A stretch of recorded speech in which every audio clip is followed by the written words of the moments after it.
Oila qurishdan maqsad bu faqatgina shahvoniy nafsni qondirishmi yoki bo'lmasam boshqa maqsadlar ham bormi? Bir holatni aytib berishdi, voqeani eshitib juda ham xafa bo'ldim. Bir qiz oila qurgan, ajrashgan, bitta farzandi bilan qiyin vaziyatda qoldi, tushkun kayfiyatda.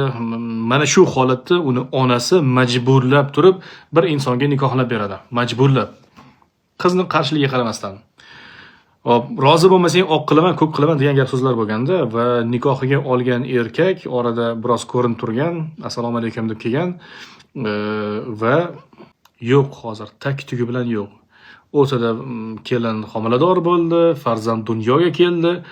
Ota yo'q, er yo'q, tak tugi bilan yo'q. Tirikmi, o'likmi, hech kim bilmaydi uni. Nima qilishlik kerak? Men nima qilsam bo'ladi dotida hozir? Nima qilsa bo'ladi? Hech narsa qila olmaydi. U boshida eri bor bo'lgan ayol. Qiyin vaziyat. Men o'ylayman, oila qurganda masalan bizga kitoblar masalan ko'p narsani o'rgatadi-da. Mas'uliyat, javobgarlik, erkak kishi, ayol kishining vazifa majburiyatlari nimadan iborat, baxtli, sog'lom oila qurishlik uchun nimalar qilishlik kerak. Masalanda, men hayron qolyapman hozir bu erlik mas'uliyati qani? 1 yildan beri yo'q, tak tugi bilan yo'q.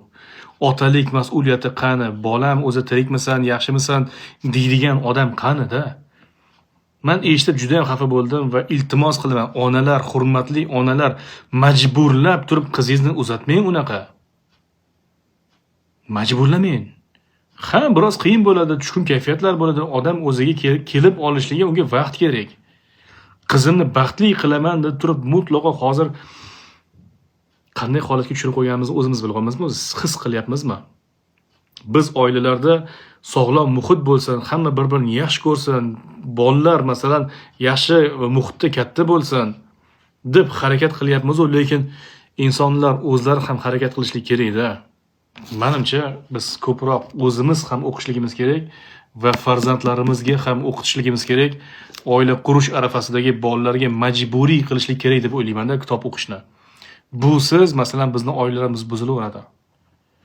Busiz masalan biz farzandlarimizni baxtsiz qilib qo'yishligimiz mumkin. Iltimos ozgina harakat qilaylik, ozgina. Hammamizga insof bersin.